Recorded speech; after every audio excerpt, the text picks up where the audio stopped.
Okay, so what I want to talk today is about a new model of historical analysis. How can we understand the movement of history? Why do people do what they do? Why do nations go to war? Why do nations have peace? Okay, so I'm looking at grand history. I'm looking at the large structural movement of history. And in the past, there have been two main models for understanding historical development. Okay? So the first is the idea of a cycle or a circle. And this makes sense, right? Because this mirrors what we experience in life. When we are born, but then we die. And then other people are born, and then they die. Okay, so it's a cycle. You look at the seasons. There's winter, but that gives rise to spring, which then gives rise to summer, then the fall, then winter again. It's a cycle. Okay? So throughout most of human history, most people have understood the movement of the world as a cycle. This is certainly true in Chinese history, right? Dynasties rise because they have the mandate of heaven. Heaven favors them. And they do justice when they first arise. But over time, for a variety of reasons, because of corruption, because there's a bad emperor, they lose the mandate of heaven, which allows a rebellion, which then creates a new dynasty. So Chinese history is almost a continuous cycle of dynastic rise and decline.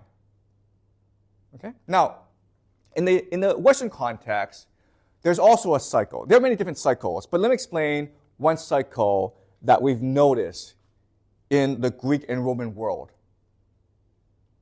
The cycle is this. There are three major factions in a society. There is the people, there is nobility, and then there is the king, or a great person. Okay? And each of these factions have a particular strength. The people, their strength comes from their numbers, right? They have mass. The nobility, it's only a minority of people, but they have authority. They are respected because they know more. They are better at war than ordinary people, but they have authority. Okay, people respect them. And the king has the army. Okay, so these are the three major forces or factions in a society. And these three factions are always in conflict. And what happens is a changing alliance where the two of the three get together to beat one, okay? And then this forces a new alliance, right? So what happens is this. You first have something called an oligarchy, where the nobility is in charge, and everyone has to do what they do, what they command. Okay? But over time, this oligarchy becomes corrupt. And the way they become corrupt is by exploiting the people through debt. All right? So in the nobility, the nobles own the land, you have to work the land, but you get a share. And that's fine. But sometimes the weather is bad. So you can't work the land, you can't pay me the rent. So I give you a loan. And over time, this loan becomes a debt. And at a certain point, you can't pay off the debt, so what happens? You become my slave. And your children become my slave as well. Okay? So this creates a lot of conflict in society. How is this conflict resolved? Because one of nobility wants to be king. And he sees an opportunity in the civil conflict between the people and nobility. Okay? So he tells the people, if you make me king, I will clear your debts. And this creates a monarchy. And the first king is usually a good king because he had to work hard to obtain his position, and people love him for the fact that he cleared away their debts. This is what we call a jubilee, by the way. The word is jubilee, and this happens a lot in human history. But the problem is the king has a son who's not so good. And then the son has a son who's awful, okay? And so the nobility get angry, the people get angry, and they rebel, and they create a democracy. Okay? But then in the democracy, because what happens in a democracy is it's the best people or the best speakers, the wealthiest people who control the votes. And so they get together, and what do? They create an oligarchy. Okay? Do you see how the cycle works? This cycle goes on and on and on. These three factions are always in conflict with each other. And and the way they form their alliances creates a certain form of government. Okay? When the nobility is in charge in an oligarchy, but then a king and the people work together to overthrow and create a monarchy. And then the king becomes corrupt, and so the nobility and the people work together to create a democracy. Okay? And you can see the cycle happening today in the United States as well, right? Because who is Trump? Trump is a king. Does that make sense to you guys? What is Trump saying? Trump is saying to the people, the elite are corrupt. The elite are stealing from you. The elite are lying to you. Vote for me, and I will destroy the elite, and I will give you more economic opportunities. Okay, do you understand? So this is a really important idea. Trump is not going to be president for 4 years. His ambition is to be king. Okay? And we see the cycle throughout human history. So that's the idea of a cycle. Right? We also have another model of human history development, of human historical development, which is a line. Okay? A line. And the idea of progress towards truth. Okay? So that's the other competing model. Okay, there are two main models. There's a cycle, and then there's a line. And the idea of a line is human society does not go on and on in a useless cycle. It is moving towards a truth. It is moving towards a good end. Okay? So this idea has been around for a very long time. Remember in the Bible, when King David first sponsored the writing of the Bible was a line where Yahweh the God, he was looking for a friend. He was looking for someone who he could trust to rule his kingdom of heaven. And he first tried Adam and Eve, and they disobeyed him. Then he tried Noah, then he tried Abraham, and then he tried Moses, and then he found his true friend, who is David. Okay? So the truth is David in the Hebrew Bible. Then you have the Romans. Okay? Remember, the Romans, Virgil wrote something called the Aeneid. And in the Aeneid, Troy was destroyed so that Rome could be founded. And when Rome was founded, Rome will have to fight this series of wars that will eventually lead to the rise of Augustus Caesar. And this will create something called the Pax Romana. And this is the end of history. This is where all movement ends. Because once you achieve the Pax Romana, there'll be no more war. Okay, so it's the idea of a line. Obviously, this is not true. But back then, when they came up with this history, they thought it was true. I want to argue why these two models don't really work. And it has to do with the fact that history, as an academic discipline, it's just not very good. It's just not. What I mean by that is, you look at the world today, there's this Trump presidency, there's this conflict in the Ukraine, there's the Middle East conflict, and you would expect historians to come out and say, oh, this has happened before, and we can then predict what will happen, and so this is what's going to happen, okay? But guess what, guys? They're not doing that. Also, they're not very good at predicting things. They're just not. History is notorious for not being able to tell us much about the future. And historians say, well, it's because we look at the past.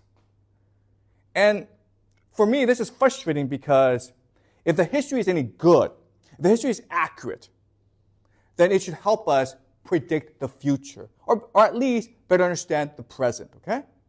So the idea of truth, what is truth? Well, truth does two things. First, it explains. Why did this happen? Why did World War II start? And the answer we have today is like, Hitler was a bad guy. He was evil. Okay? That doesn't explain much for us. And then it also has to predict. It predicts. If it's truthful, then it predicts. And history doesn't do that. So I want to fix this problem by introducing a new model of history, which is a lot more complicated, okay? I'll be honest with you, it's a lot more complicated. But I think for our purposes, it's more useful at explaining why things happen the way they do. And it helps us also predict what will happen. Okay? And this model is what I call the oceanic currents of history. Imagine the world as a huge ocean. And within each ocean, there's an ecosystem which has currents. And then these currents come into conflict with each other, which leads to a new development.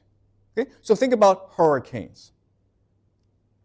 And the thing that's really important about this model that I'm proposing is there's no moral judgment in it. Okay? I mean, obviously in the line, the end where we're going is good, and where we're at now is bad. Okay? But what I'm saying is, this moral judgment, saying this is good, this is bad, it's not helpful. It doesn't really tell us anything. All right? Okay, I'm much more interested in explaining why this happened, how this happened, and where this is going. Okay, so let's look at the world to understand this theory. What I'll show you is the world is divided into cultural ecosystems. Okay? Cultural ecosystems. This is a really important idea you need to know for the rest of the semester. What I will argue is that culture is the meta-reality. Meta-reality. So, what's meta-reality? Meta-reality is the understanding of the world from which all other understandings derive. So what I'm saying is that culture is the most important part of who you are. Much more important than your gender, much more important than your race, your ethnicity, much more important than your economic demographic, okay? You're rich, you're poor, okay? So to understand this idea, why culture is so important, I will do a thought experiment, okay? A thought experiment. And the thought experiment is this. Let's take a random guy from China 2,000 years ago, okay? Just a random guy. We'll take him off the streets and we'll put him into China today. All right? Now, in 2,000 years, China has changed a lot, right? We now have the internet. We have computers.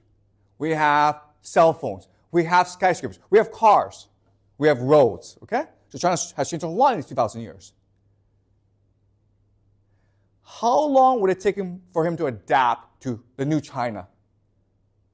And I would say at most 5 to 10 years. Because even though on the surface, China has changed a lot, deep down inside, Chinese culture has stayed consistent for the past 3,000 to 4,000 years. So he would understand how to make friends.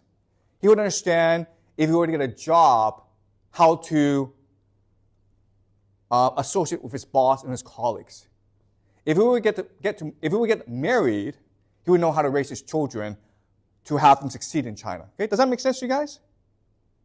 It would take him time to learn how to use a cell phone and how to use a computer and how to drive a car, but he can do so. Does that make sense? Now, let's do another experiment. Let's take a random guy from China today and put him in Germany today. Germany, okay? What I will argue is this. He will never, ever be able to adapt to the culture. He may get a job as a pizza delivery man, who knows, okay? But he will never, ever make friends who are German. He won't find a German wife. Whatever job he does, he won't know how to succeed. He won't know what to say to his boss. He won't know how to associate with his boss. Okay? Does that make sense? This is a guy who knows the internet, who knows how to drive a car, who can speak English, but because of the culture, he's always a stranger. Does that make sense? This thought experiment, I hope, shows you the persistence of culture. It's the most important part of who you are. It drives everything else. It drives how you see the world. It drives how you interact with others. Okay? So what matters is the culture and nothing else. And what I want to show you is, this semester, is the world can be divided into cultural ecosystems because of the history, because of the geography, because of the demographics. Okay, does that make sense? So, look, Europe is a cultural ecosystem. All right, meaning someone from Germany can go to Italy and still feel at home. They don't speak the same language, the geography is different, but they share the same cultural orientation, the same cultural values.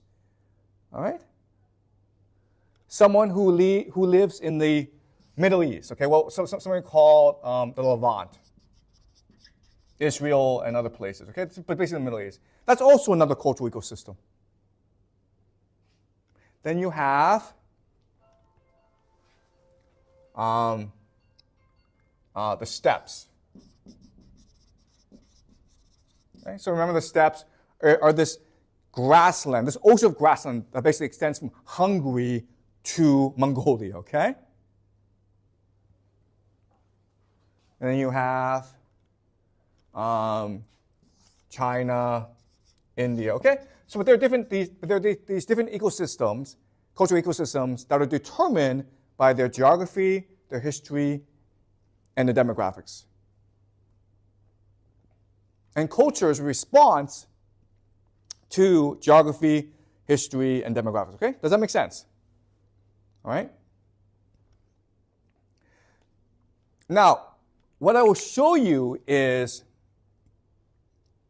that within each ecosystem, they're always interacting with each other, okay?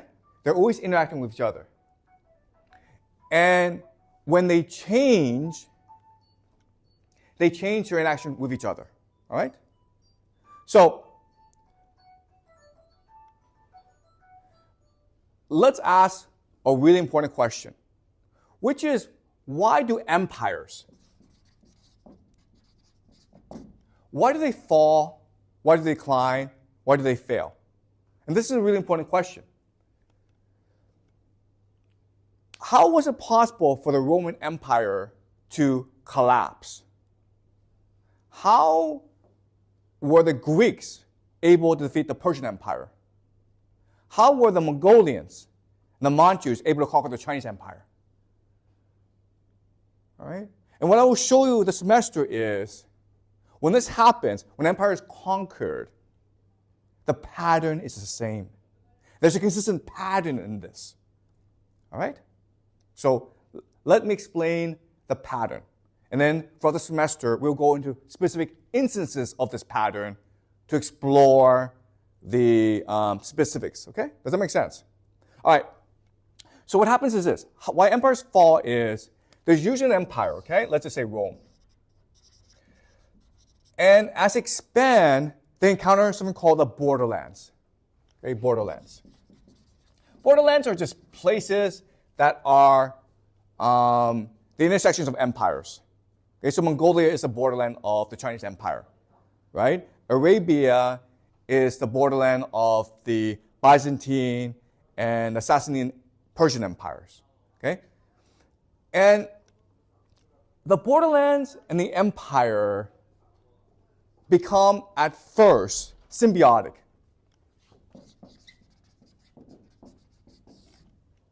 Okay? Meaning they depend on each other. They work with each other, okay? In three ways. The first most simple way that they interact is through trade. Okay? They trade with each other. Second way they interact is through military cooperation. So what often happens is the empire needs mercenaries. And it turns out that people who live in the borderlands make very good soldiers, okay? Because they live in a time of war and chaos. In the borderlands, there's no central authority. So they're always fighting each other. So they make very good soldiers. And then the third way they interact with each other is some people in the borderlands will raid and pillage the empire, the outskirts of the empire, for resources, okay? So they are interacting with each other. So the pattern is this.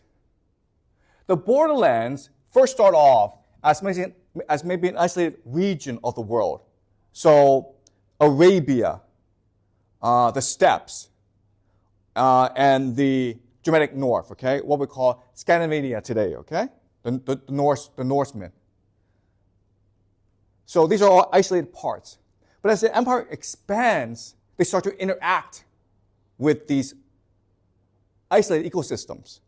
And when they interact, what happens is these borderlands become energized. Okay? It's like the empire is adding fuel to the borderlands by giving them more wealth, by giving them more knowledge, by giving them more access to information. Okay? Does that make sense? And over time, what happens is, because of this new energy, the borderlands become much more populated, much more wealthy, much more knowledgeable. And then it creates internal conflicts within their borderlands. And the only way for them to resolve this conflict is to expand. Okay? They have to expand now. And in the process of expansion, what happens is, now and then, they will conquer the empire. All right? That's a pattern. The borderlands. Why is it true that the borderlands are able to conquer the empire? And my argument to you is cultural. Culture. It's cultural. All right? So we have this prejudice or misunderstanding about civilization. All right? Civilization. Civilization is about cities. It's about writing. It's about technology. It's about wealth. And if you looked at it that way, then you don't really understand why is it these borderlands, the Mongolians, the Manchus, the Vikings, the Arabians, the Greeks, why are they able to conquer these empires? That makes no sense to you. So what I'm trying to say you is, what I'm trying to tell you is, this is a wrong way of looking at it. A better way of looking at it is culture. In the borderlands, there's a certain culture that develops because it's the borderlands. It's a culture that focuses on freedom, egalitarianism, and self-reliance, independence. This is true throughout the borderlands, okay? If we were to go back to Mongolia during the time of Genghis Khan, if we were to go back to the European North of the time of the Vikings, these are cultures that emphasize freedom, egalitarianism, and self-reliance.